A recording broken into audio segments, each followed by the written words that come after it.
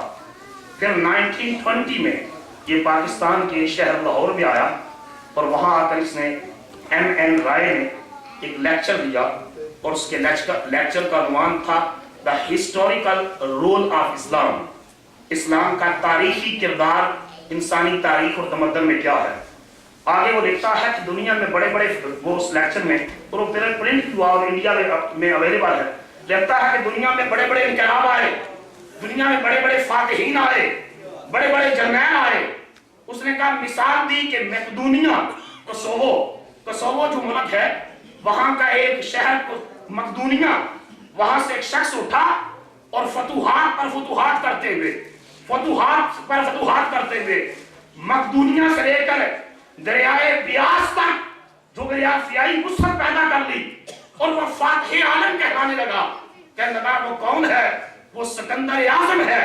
لیکن اتنی بڑی ریاست ہونے کے باوجود، جغرافیائی وسعت کے باوجود، اتنا بڑا جرنیل اور فاتح ہونے کے باوجود، یہ تمام فتوحات بلائنڈ آرمڈ فورسز، اندھی فوجی طاقت کے نتیجے میں وجود میں آئی.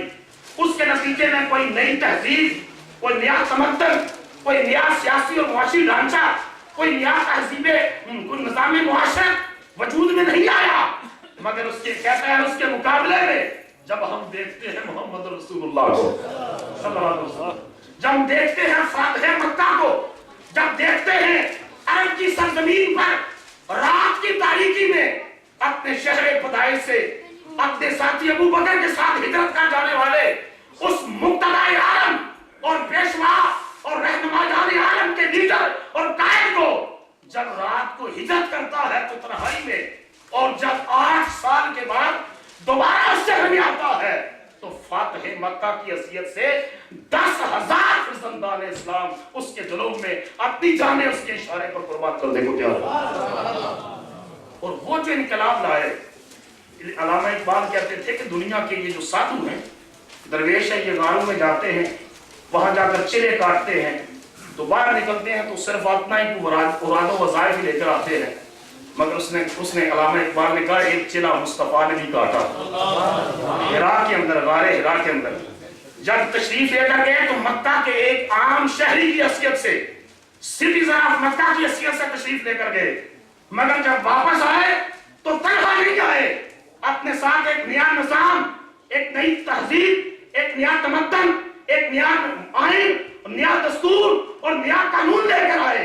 اقبال کا کلام سنیے، کہتے ہیں مصطفیٰ اندر ہرا خلوت گزیر، مصطفیٰ اندر ہرا خلوت گزیر، آئینوں قانونوں حکومت آفرید. تشریف لے کر گئے تو مکہ کے باسی تھے، نکل کر آئے تو دنیا کے لیے نیا نظام لے کر آئے.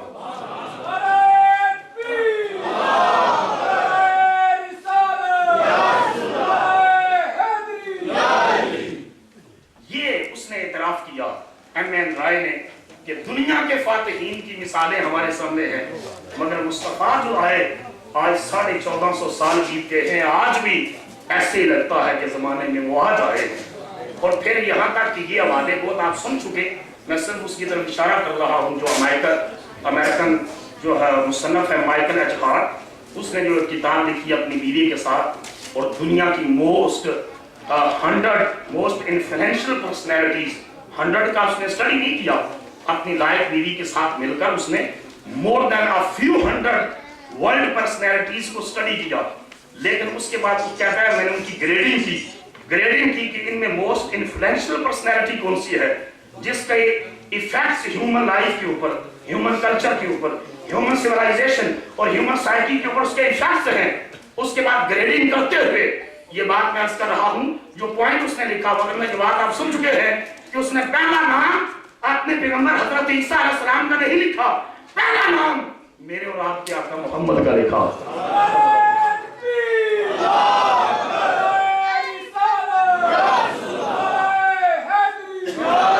اس نے اس کی وجہ بیان کی ہے، پتا اس نے کہا دنیا کو تعجب ہوگا میں نے جناب عیسیٰ علیہ السلام کا ذکر کیوں نہیں کیا،